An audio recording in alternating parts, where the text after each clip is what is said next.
قل أوحي إلي أنه استمع نفر من الجن فقالوا إنا سمعنا قرآنا عجبا يهدي إلى الرشد فآمنا به ولن نشرك بربنا أحدا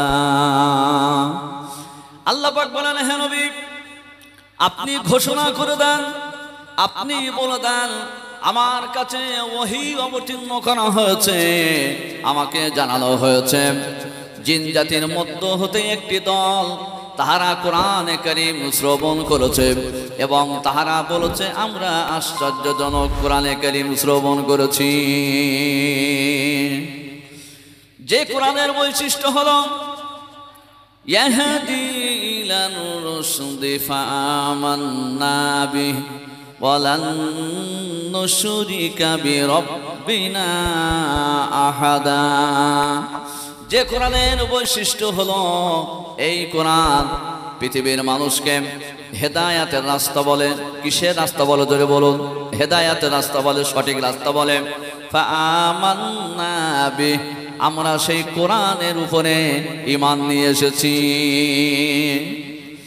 ওয়ালান নুশরিকা বিরাব্বিনা আহাদা, আর আমরা অঙ্গীকার করছি যে আমরা আমাদের প্রভুর সঙ্গে আল্লাহর সঙ্গে কাউকে শরীক বানাবো না। তার মানে জিনেরাও কোরআন শুনে অবাক হয়েছে এবং তারা কোরআনের উপরে ঈমান নিয়ে এসেছে এবং তারা আল্লাহকে বিশ্বাস করে নিয়েছে। ইতিহাসের মধ্যে পাওয়া যায়, তাফসীরের মধ্যে পাওয়া যায় যে এই জিন জাতিরা তারা তাদের এলাকায় গিয়ে অন্যান্য জিনদের সঙ্গে বলেছিল যে আমরা আশ্চর্যজনক একটি কোরআন শ্রবণ করেছি। আমার ভাইরা, নবী করিম সাল্লাল্লাহু আলাইহি সাল্লাম যখন তায়েফবাসী মানুষদের কাছে দ্বীনের দাওয়াতের জন্য গিয়েছিলেন, সেখানে গেলেন ইসলাম প্রচারের জন্য। তায়েফবাসীর মানুষেরা তো ঈমান নিয়ে আসলো না, বরং আল্লাহর নবীকে অপমান করেছে এবং আরো লজ্জিত করেছে। বিশ্বনবী আমার সেখান থেকে আসছিল, আস্তে আস্তে আপনার নাখলা নামক একটি জায়গা, মক্কায় ফেরার পথে নাখলা নামক একটি জায়গাতে বিশ্বনবী আমার কোরআনে কারীম তেলাওয়াত করছেন ফজরের নামাজে। এই ফজরের নামাজে কোরআনে কারীম তেলাওয়াত যখন আল্লাহর নবী করলেন, আল্লাহর নবীর এই তেলাওয়াত শুনে জিন জাতিরা তাহারাই কোরআন শ্রবণ করেছে এবং তাহারা বলেছে যে আমরা একটা আশ্চর্যজনক কোরআন শ্রবণ করেছি। যে কোরআনের বৈশিষ্ট্য হলো ইয়াহদি ইলার রুশদি ফাআমান্না বিহি ওয়ালান নুশরিকা বিরাব্বিনা আহাদা। যে কোরআনের বৈশিষ্ট্য হলো যে এই কোরআন সত্য পথের পথ প্রদর্শন করে, আমরা সেই কোরআনের উপরে ঈমান এনেছি আর আল্লাহর সঙ্গে আমরা আর কাউকে শরীক বানাইব না। আমার ভাইরা, সুতরাং কোরআন এমন একটি কিতাব, এমন একটি ধর্মগ্রন্থ, আপনি যত শুনবেন তত আশ্চর্য হবেন। আসুন সেই কোরআনের আলোচনা করি। আমার ভাইরা, সুতরাং কোরআন আপনি যত পড়বেন, কোরআনের কাছে যত এগিয়ে যাইবেন, কোরআন তত আপনার অন্তরে জায়গা বানায় নিবে, আপনার ভালো লাগবে। বিশ্বনবী নবী করিম সাল্লাল্লাহু আলাইহি ওয়াসাল্লাম মসজিদে হারামে বসে কোরআন শরীফ তেলাওয়াত করছেন। মসজিদে হারামে নামাজে কোরআন শরীফ তেলাওয়াত করছেন। নবীজির এই তেলাওয়াত হযরতে ওমর ফারুক রাদিয়াল্লাহু তাআলা আনহু তখন তিনি ঈমান কবুল করেন নাই, আল্লাহর নবীর মুখ থেকে কোরআন শুনছেন।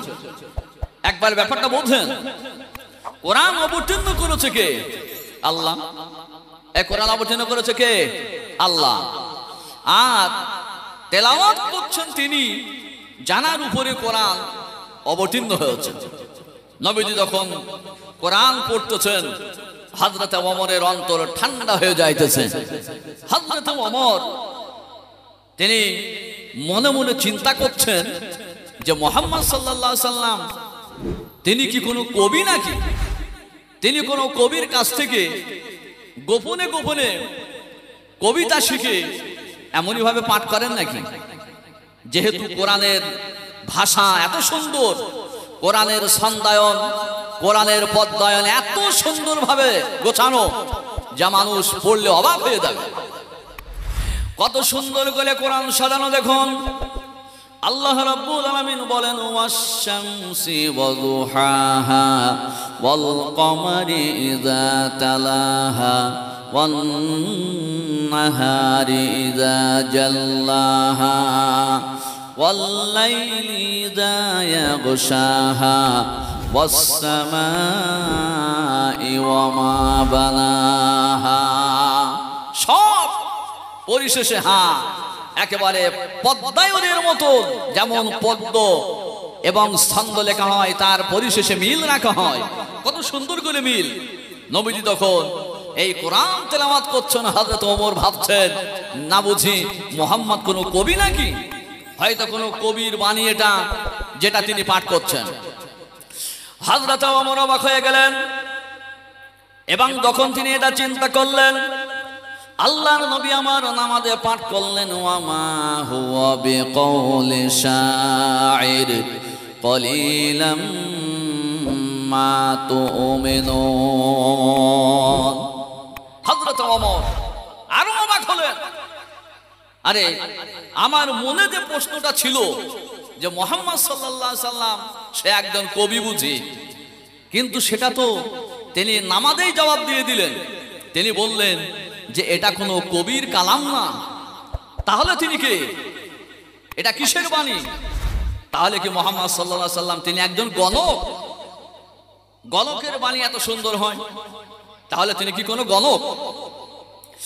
যখনই হযরত ওমর তানার অন্তরে যখন এই প্রশ্ন হতে গেছে, হযরতে ওমরের প্রশ্ন জায়গাটা বিশ্বনবী আমার নামাজে পাঠ করে দিলেন, ওয়ালা বিকাউলি কাহিন কলিলাম মা তাযাক্কারুন।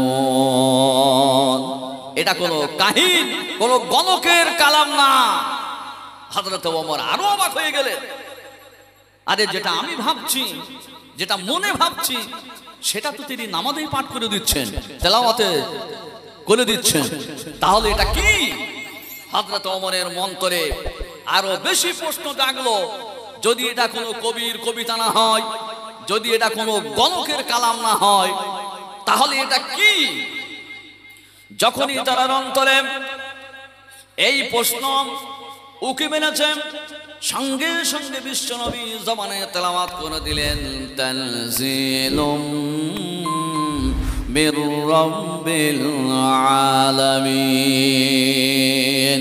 এটা কোনো শায়রির বাণী না, কোনো কবির কবিতা না, কোনো গণকের কালাম না, বরং এই কোরআন বিশ্ব প্রভু মহান আল্লাহ রাব্বুল আলামিনের পক্ষ থেকে নাযিল হয়েছে। জোরে বলুন, আর একটু জোরে বলুন সুবহানাল্লাহ। হযরত ওমর যখন এটা শুনলেন, তানজিলুম মির রাব্বিল আলামিন, এই আয়াতি কালিমা যখন হযরত ওমর শুনলেন, হযরত ওমর বলছেন, আমি যেন মনে করছি যে ইসলাম তার শিকড় সমেত আমার কলিজার ভিতরে জায়গা বানায় নিয়েছে। সুবহানাল্লাহ বলবেন না? আমার ভাইরা, এই কোরআন এমনই একটি আশ্চর্যজনক কিতাব, আপনি যত পড়বেন, যত শুনবেন, ততই প্রবাহিত হবেন, ততই আকৃষ্ট হইবেন। আমার বন্ধুগণ, এই কোরআন যখন নাযিল হলো, কাফেরদের মধ্যে হতে কেউ তো বলল মুহাম্মদ সাল্লাল্লাহু আলাইহি সাল্লাম একজন জাদুকর, কেউ বলল মুহাম্মদ একজন বড় কবি, আবার কেউ বলল মুহাম্মদ একজন গণক। বিশ্বনবী আমার ঘোষণা করে দিলেন, আমি যদি গণক হই, আমি যদি কবি হই, তাহলে মক্কার জমিনে শত শত হাজার হাজার কবি আছে, ওই কবিদের কাছ থেকে কোরআনের একটি ছোট্ট সূরা তোমরা নিয়ে আসো দেখি। আল্লাহ রাব্বুল আলামিন কোরআনের মধ্যে ঘোষণা করে দিলেন, ফাতু বিসূরাতিম মিন মিসলিহি ওয়াদউ শুহাদাকুম মিন দুনিল্লাহি ইন কুনতুম সাদিকিন। নিয়ে আসো কোরআনের ছোট্ট সূরার মতন একটি সূরা তোমরা নিয়ে আসো, যদি তোমরা সত্যবাদী হও, আল্লাহকে বাদ দিয়া আর তোমরা যাদেরকে মানো তাদের সাহায্য নিয়ে কোরআনের ছোট্ট সূরার অনুরূপ একটি সূরা তোমরা তৈরি করে দেখাও। আমার ভাইরা, নবীজি যখন ঘোষণা করে দিলেন, তখন বড় বড় মাতব্বর যারা, লিডার যারা, কমরেড যারা, তাহারা তো বড় মুশকিলে পড়ে গেল। আরে মুহাম্মদ সাল্লাল্লাহু আলাইহি ওয়াসাল্লাম যখন চ্যালেঞ্জ করেছে, তার মোকাবেলা তো আমাদের করা লাগবে নাকি? এই কথা বলেন, মোকাবেলা করতে হবে। এখন মোকাবেলা যদি আমরা না করি তাহলে আমরা তো বড় লজ্জিত হয়ে যাব। সুতরাং মক্কার জমিনে যে সমস্ত বড় বড় কবি ছিল, বিভিন্ন কবিদের কাছে গেল, লিডারেরা গেল, নেতারা গেল, যে মুহাম্মদ সাল্লাল্লাহু আলাইহি ওয়াসাল্লাম যে চ্যালেঞ্জ আমাদের কাছে করেছেন তার মোকাবেলা করতে হবে। কোরআনের ছোট্ট সূরার একটি অনুরূপ সূরা তোমাদের মধ্য হতে কেউ বানায় দাও। তৎকালীন যুগে মক্কার জমিনে অনেক বড় বড় কবি ছিল, ভাষাবিদ ছিল। তাদের মধ্যে হতে একজন দায়িত্ব নিল, আমি কোরআনের সূরার অনুরূপ একটি সূরা বানাই দেব। আমার ভাইরা কথাগুলো ভালো করে শোনেন। কোরআনের মধ্যে একটি সূরা আছে যে সূরাটির নাম হচ্ছে সূরাতুল কারিয়া। আছে কিনা কথা বলেন? সূরাতুল কারিয়া। আল্লাহ রাব্বুল আলামিন বলেন, আল কারিয়াতু মাল কারিয়া ওয়া মা আদরাকা মাল কারিয়া ইয়াউমা ইয়াকুনুন নাসু কাল ফারাশিল মাবসুস ওয়া তাকুনুল জিবালু কাল ইহনিল মানফুস। এর মানে কি? আল কারিয়া করাঘাতকারী, মাল কারিয়া করাঘাতকারী কি? ওমা আদরাকা মাল কারিয়া। হে নবী, আপনি কি জানেন যে করাঘাতকারী সম্পর্কে যেটা বলছি এটা কি? কারিয়া শব্দের মানে লেখা হয়েছে তাফসীরের মধ্যে, উর্দু থেকে মানে লেখা হয়েছে খিটখিটানে ওয়ালি চিজ। তার মানে একটা বিকট আওয়াজ। কি ভাই? বিকট আওয়াজ। আল্লাহ পাক নবীকে বলছেন, হে নবী, এই আওয়াজ সম্পর্কে কি আপনি জানেন? ইয়াউমা ইয়াকুনুন নাসু কাল ফারাশিল মাবসুস। এই বিকট আওয়াজটা এমন একটা দিনে হবে যে কিয়ামতের দিন, সেই কিয়ামতের দিনে মানুষেরা পতঙ্গের মতন বিক্ষিপ্ত হয়ে যাবে। আমার ভাইরা, এই দিনটা বড় কঠিন দিন। এই কঠিন দিন সম্পর্কে আল্লাহ পাক নবীকে বলছেন, ওয়া তাকুনু জিবালু কাল ইহনিল মানফুস। হে নবী, ওই দিনটা এমন হবে যেদিনে পাহাড়গুলো একেবারে তুলোর মতো উঠতে থাকবে। তুলো যেমন ওড়ে, আপনারা দেখেছেন না? আরে গ্রাম অঞ্চলে অনেক সময় মায়েরা ভাইয়েরা আপনার লেপ বানিয়ে নেন, বালিশ বানিয়ে নেন।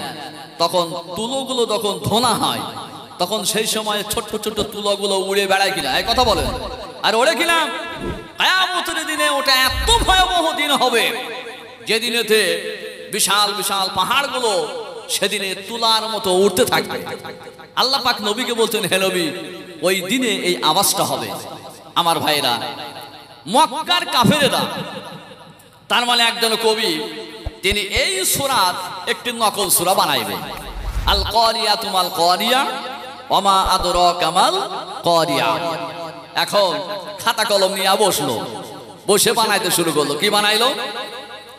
সূরাতুল কারিয়ার বিপরীত সূরা বানাইতে শুরু করলো।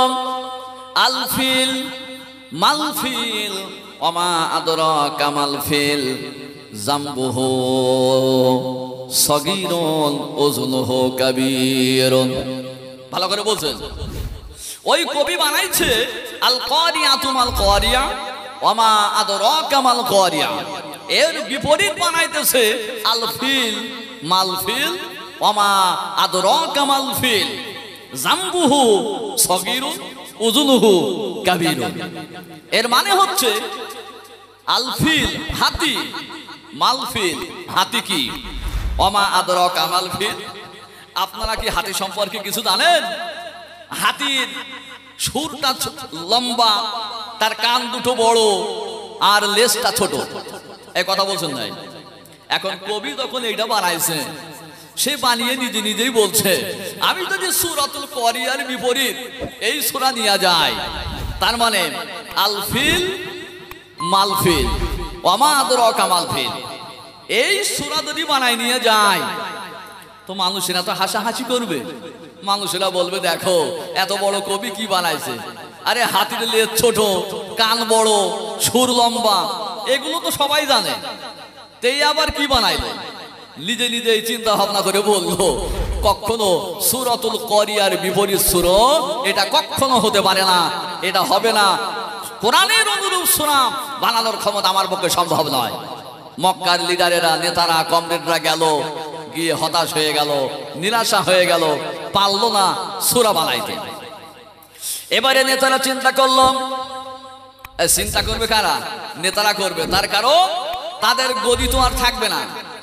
যখনই কোরআনের আওয়াজ তোলা হয়েছে, কোরআনের আওয়াজ যখনই হয়েছে, মনে রাখবেন সবচাইতে বেশি বিরোধিতা করেছে যারা, তারা হচ্ছে নেতা। এই ঠিক কিনা? আপনার এলাকায় যদি ন্যায় বিচার প্রতিষ্ঠিত করেন, কোরআনের হুকুম যদি, কোরআনের আইন যদি প্রতিষ্ঠিত করেন, সর্বপ্রথমে যিনি বাধা সৃষ্টি করবে সে হবে আপনার এলাকার নেতা। আর হইবে না কথা কন? সেই জানবে মানুষ যদি ভালো হইয়া যায় তাহলে সুদ ঘুষ তার চলবে না, আর সরকারের টাকাও মানা যাবে না। এই জন্য তারা সর্বপ্রথম বিরোধিতা করবে। আমার ভাইরা, তো নেতারা আর থাকতে পারলো না, বলে মুহাম্মদ সাল্লাল্লাহু আলাইহি সাল্লাম যে চ্যালেঞ্জ করেছে, এই চ্যালেঞ্জের মোকাবেলা কিন্তু আমাদের করা লাগে। আমার বন্ধুগণ, ইতিহাসের মধ্যে লেখা আছে তৎকালীন যুগে আরবের বড় বড় নেতারা, বড় বড় কমরেডরা চিন্তা ভাবনা করলো বর্তমান যুগে আমাদের কাছে সবচাইতে বড় কবি কে? ইতিহাসের মধ্যে যার নাম লেখা হলো, যার নাম হলো লবিদ। মানুষেরা তার কাছে চলে গেল, নেতারা তার কাছে চলে গেল। লবিদের কাছে গিয়ে বললাম আমরা সকলেই জানি, বহুদিন থেকে নামটা শুনে আসছি, মক্কার জমিনের সবচাইতে বড় কবি হলো তুমি, তার মানে লবিদ, তুমি বড় কবি। আমরা তোমার কাছে এসেছি একটা কারণ নিয়ে। লবিদ বলল কি কারণ বলো?